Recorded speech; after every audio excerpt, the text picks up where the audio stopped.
আমার আম্মু ট্রেনের নিচে করে মারা গেছে। আর বাবা স্ট্রোক করে মারা গেছে। আমার দাদি আছে, দাদি খালি ঠিক আছে। টাকা পাবো কোথায়? তুমি তো ছোট মানুষ। আমাদের ঠিক আছে, এদিকে আমি বুঝছি। রাস্তায় থাকতে তোমার কেমন কষ্ট হয়? রাস্তায় থাকতে ভাত খেতে পারি না, মানুষ মারে, ঘুমাইতে গেলে ঠান্ডা লাগে, টেকা থাকলে সব টেকা লয়া লয় পোলাপেটা। রাস্তায় একা চলে আসছো?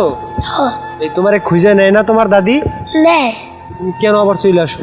হ্যাঁ গাড়ি ঠিক আছে। তুমি টাকা পাবা কোথায়? তুমি তো কাজ করো না, কাজের বয়সও হয় নাই, বুঝে না তারা? জানি না। কি বলে দাদি? কয় কি টাকা দিয়ে কই না, এটা করে বাড়ে। এই জন্য রাস্তায় থাকো তুমি? জি, কতদিন যাবত রাস্তায় থাকতেছো? অনেক দিন। রাস্তায় থাকতে তোমার কেমন কষ্ট হয়? রাস্তায় থাকতে ভাত খেতে পারি না, মানুষ মারে, ঘুমাইতে গেলে ঠান্ডা লাগে, টেকা থাকলে সব টেকা লয়া লয় পোলাপেটা। মানুষের কাছে যখন খাবার চাও, মানুষে কি ধরনের কথা বলে?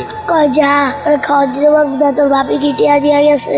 তখন কষ্ট হয় না তোমার? হয়। কেমন কষ্ট হয়? অনেক কষ্ট হয়। মায়ের কাছে যখন ছিলা তখন রাত্রে কিভাবে ঘুমাইছো তুমি? কপালে। এখন মা আদর করে ঘুম পাড়িয়ে দিয়েছে?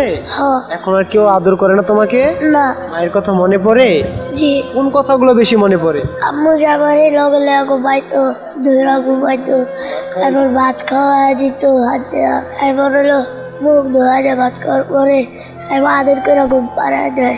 এখন তুমি ভাতের জন্য মানুষের কাছে গেলে মানুষে তোমারে ভালোবাসে না, বিভিন্ন ধরনের কথা বলে? জি। যে তুমি অনেকদিন ধরে রাস্তায় থাকো, তোমার সাথে এমন কোনো ঘটনা হয়েছে ভাত খেতে চেয়েছো, মানুষের কাছে ভাত দেয় নাই, তোমারে মারছে বা তাড়িয়ে দিয়েছে, এরকম ঘটনা হয়েছে? জি, বাচ্চা ছিলাম, তারপর আমার মাথা ফাটা গেছিল। এখন কান্না পায় নাই তোমার? পাইছে। তারপরে অন্য কেউ খাবার দিয়েছিল? জি। তোমার নাম কি? আকাশ। আকাশ ভাই, বাড়ি কোথায়? শিবারি বামবাড়িয়া। ব্রাহ্মণবাড়িয়া? জি। গ্রামের নাম? কদমতলি।